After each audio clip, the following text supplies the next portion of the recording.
Hi, my name is Scott Gould, and I'm an engagement consultant or an engagement expert, essentially. It's what I write about, what I speak about, and what I help businesses with.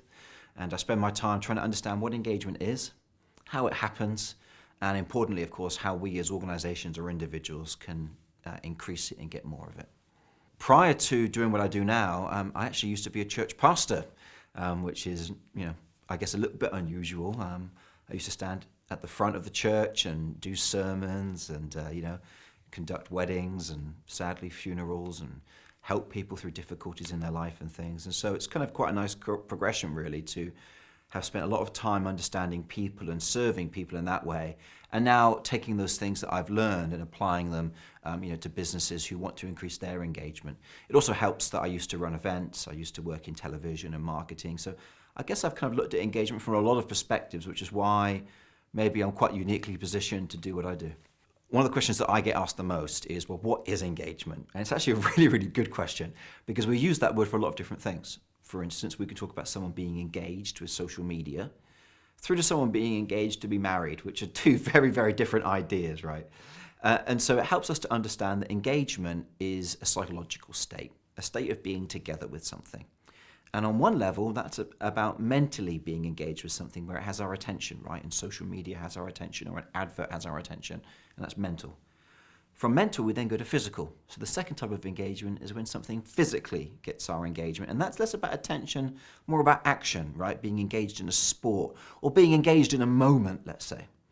But then finally, we kind of got this higher level of engagement, which is this idea of engagement with our soul or our psyche or our emotions. It's when something is engaging us on a deeper level that might not be present in our mind, but it really informs our decisions, like, let's say, political ideology or religious worldview or our family members, right?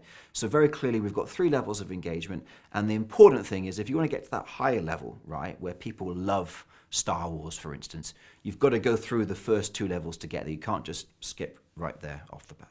So I should clarify that I'm not a resilience expert. I mean, I'm a parent, so I have a certain amount of resilience, but by no means am I an expert in the subject. But that's important because outside perspectives really are vital to understand what we're doing and to get it to see it from fresh eyes.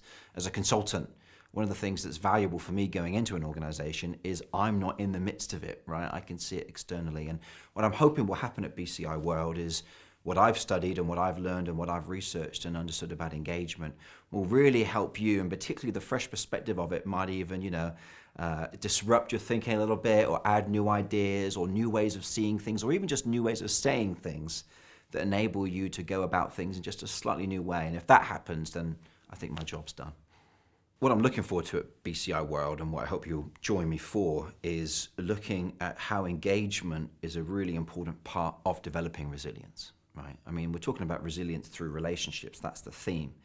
And engagement is how relationships are built, right? Relationship is wanting to be together with something. That's what engagement is. And what we're going to be looking at is I'm going to share a couple of examples of how you can do this in terms of like stories that I've experienced.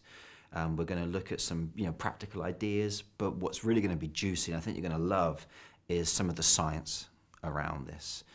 Some of the neuroscience even around how this stuff works. And what I always find people like about my work on engagement is they go, oh, so that's why that happens. And hopefully there'll be a lot of these kind of, penny dropping moments where you go, right, now that I know that that's why that works, now I can do that with more intention behind it. And that, of course, massively helps our practice. So I hope that you'll join me and the other speakers and indeed the whole community at BCI World this November. I'm looking forward to being there myself and listening. There's some great speakers, but I'm also looking forward to sharing my work on engagement with you. I particularly think that you'll find helpful not just the stories and the examples that I share, but also some of the science and the frameworks that explain how this works in a way that you can then go and reproduce it and do it again and again and have more success with your continuity programs.